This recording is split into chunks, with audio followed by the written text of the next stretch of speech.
Bem, pessoal,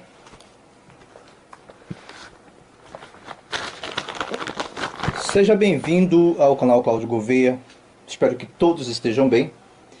E hoje eu vou tentar gravar novamente um vídeo que eu tentei gravar semana passada. Eu comecei gravando e não salvou. Então hoje eu vou tentar regravar.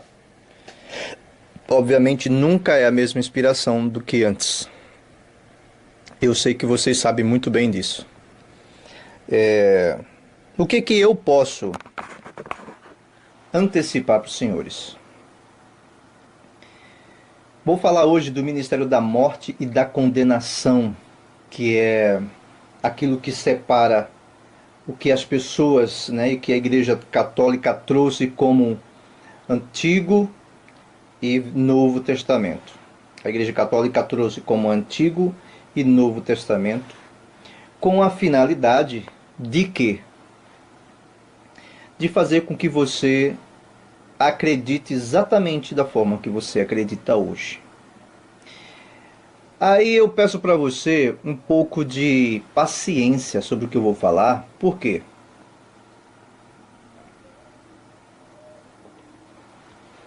Aparentemente vai confundir você, aparentemente vai fazer com que se você acredita com o que você acredita entre em choque. Mas essa não é a minha intenção, tá? Se você quiser saber de fato, se você quiser conhecimento de fato, aí você vai se encaixar em um versículo que diz: "E conhecereis a verdade, e a verdade vos libertará." Você quer fazer parte desse versículo? Pois bem, o ministério da morte e da condenação, ele é o mesmo que separar Antigo e Novo Testamento. Ele está em 2 Coríntios capítulo 3, você pode ver por diante. E ali você vai ver uma série de implicações, tá?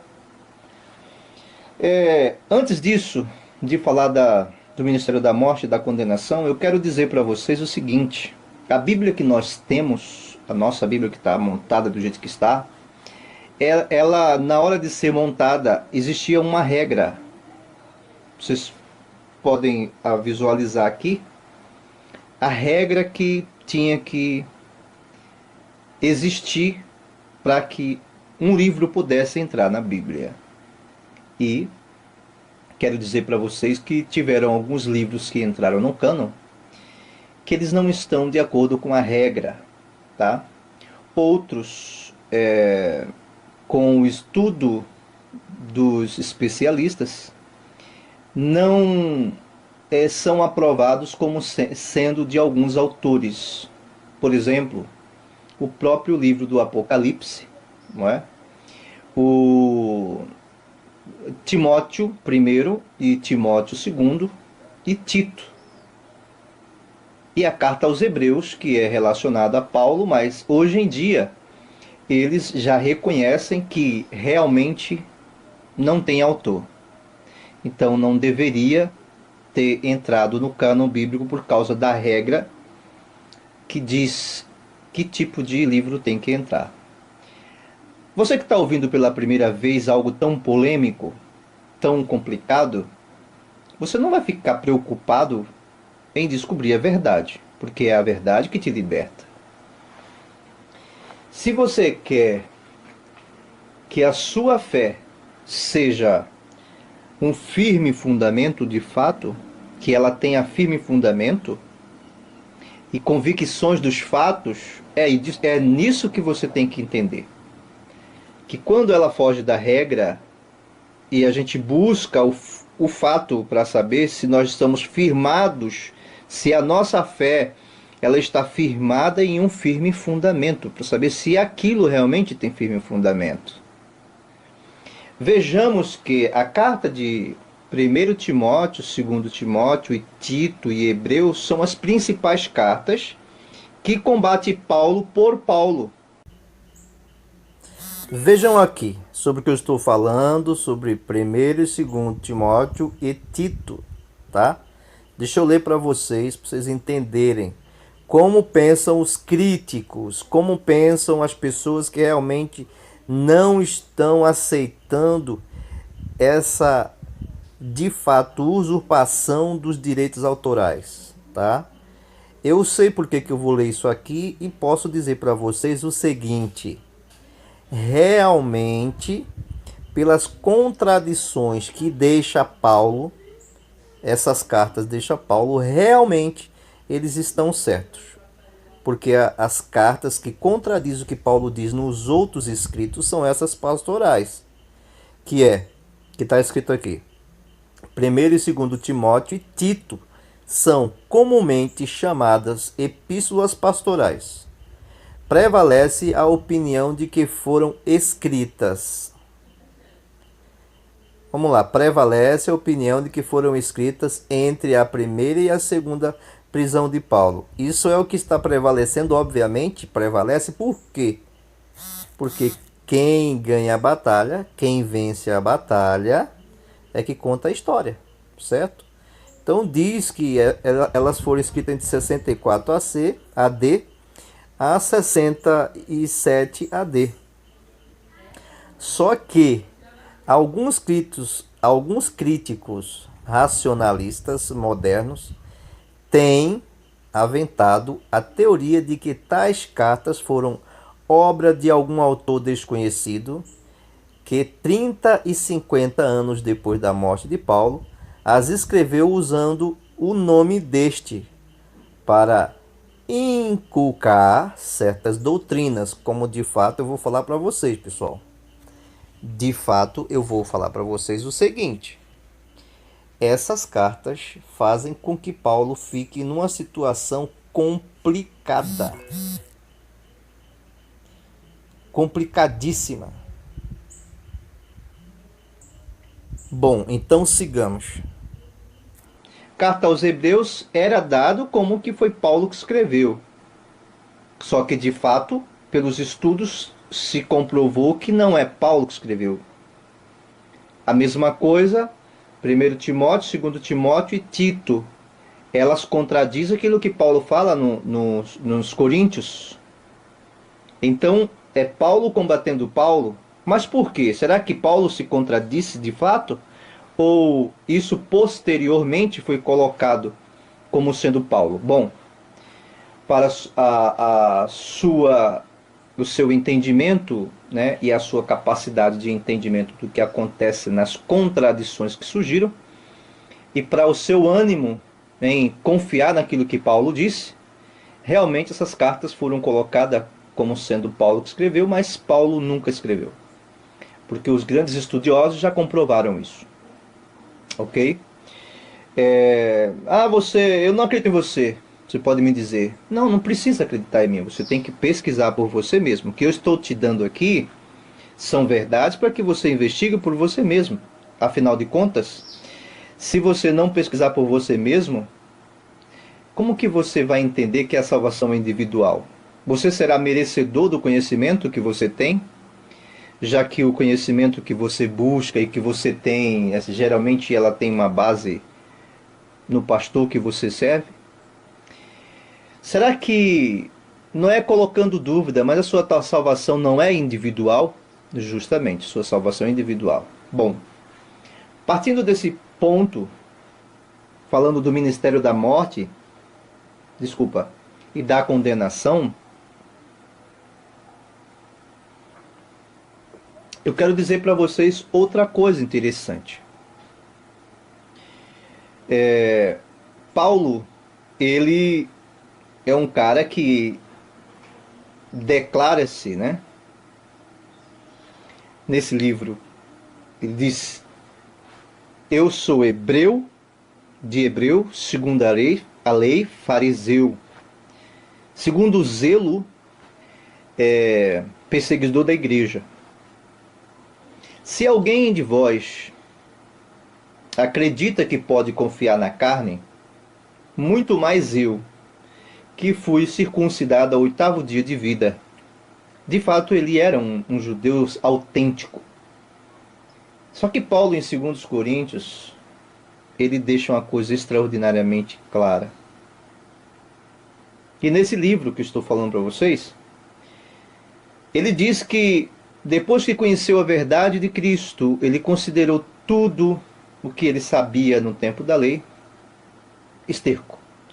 Mas não fuja, não, porque a sua fé, ela não pode estar fundamentada em mentiras ou em invenções. Invenções de agentes políticos da época, tá? Uma coisa que eu quero deixar claro nessa conversa que estamos tendo. A Igreja Católica, ela briga até hoje pela autoria da Bíblia. Mas eu vou fazer você uma pequena reflexão, porque eu vi um amigo meu com dúvidas sobre isso. E é injusto. Vamos pensar o seguinte. A Bíblia, ela não foi escrita em grego a primórdio. A primeira Bíblia não. Mas a Igreja Católica briga por esse título. Briga por essa primazia, que não é. Mas é simples de entender isso. Um raciocínio muito simples. O Messias, o Salvador e os seus discípulos eram de onde? Bom, eles eram lá de Israel? Bom. Era da tribo de Judá? Ótimo. Estava na Palestina por ali? Melhor ainda. Uma pergunta para vocês. Aquele povo falava que língua e escrevia em que língua? Ótimo. Hebreu ou não escutei. Pois é. Hebraico e aramaico. Ok? Hebraico e aramaico. O povo que tinha tomado aquela terra, eles eram um povo que falava uma língua latina? Era? Mas aquele povo que lá estava, eles falavam a língua dos invasores ou a língua deles? A língua deles. No entanto, se eles estavam escrevendo para o seu povo ali, óbvio, e muito mais que óbvio, que eles estariam escrevendo em hebreu, ok? Em hebraico e em aramaico. Os grandes estudiosos hoje em dia já sabem disso, tá? Já sabem disso. Observe aqui, pesquise, porque o que eu estou tendo com você é só uma conversa para você refletir, ok? A conversa que eu tive a semana passada foi completamente diferente, mas como o Espírito está me dando isso para passar para você, então que seja isso, ok? Reflita a respeito. É uma briga por título. Primeiro, como que eles vão, os adversários, eles vão brigar. Eles brigam para matar o mestre por causa da verdade que o mestre falava. Ele briga para matar os discípulos por causa da verdade que os discípulos falavam. Eles dispersam a igreja, matam, perseguem a igreja por causa da verdade que eles pregavam. E de repente eles vencem essa batalha e mantêm a mesma verdade que eles odiavam. Aí eu acredito que não. A mesma coisa é você. O que que você quer dizer? Você está me colocando dúvida quanto à Bíblia? Não. Não quero colocar dúvida quanto à Bíblia. O que eu estou dizendo para você é: a sua fé e a tua salvação é individual. Se existe verdade nessa Bíblia, ela tem que ser garimpada. E sei que existe, tá? Ela não deve ser tida como verdade 100% por causa dessas questões. Questões muito relevantes. E você não pode entregar sua fé dessa forma.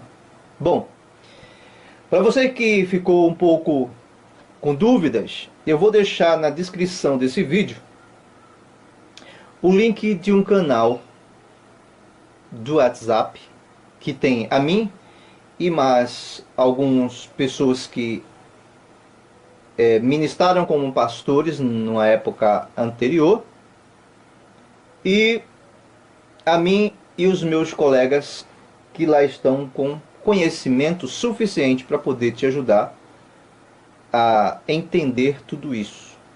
A briga por plágio. Então, o Novo Testamento de primórdio foi escrito em hebraico e aramaico, tá? O grego é depois, quando tentaram usurpar isso, ok? Isso tem material abundante para você pesquisar e encontrar esse fato. Agora, se a primeira vez que você encontrar, no primeiro momento que você encontrar lá descrito, olha, o fulano era um, como é que chama? Um herege. Beltrano era um herege. Aí, se você se deter a essas palavras que foram ditas para desclassificar os verdadeiros cristãos, como chamaram o mestre de Beelzebul, até hoje, se você for lá, olhar lá no Talmud, se você for olhar, vai ver que o Cristo é chamado até de coisas terríveis, entendeu?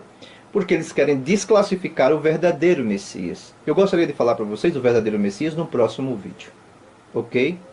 Um abraço, tá? Espero que vocês tenham entendido esse recado.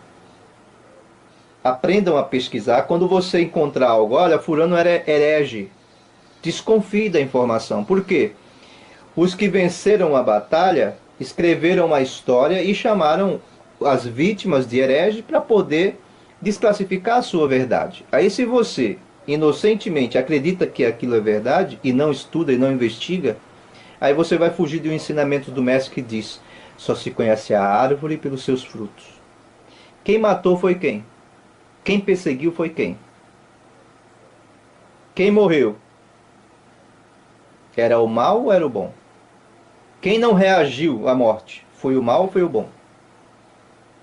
Quem matou é o bom ou é o mal? Boa pergunta, né? Estou fazendo isso simplesmente para que você amplie o seu conceito, o seu pensamento a respeito e entenda que nem tudo que o adversário falou é verdade. Nem tudo aquela história que nós lemos e escutamos a vida toda é verdade. Um abraço, reflita a respeito. Isso é só para a sua reflexão e você poder se libertar das mentiras. Conhecereis a verdade e a verdade vos libertará. Um abraço.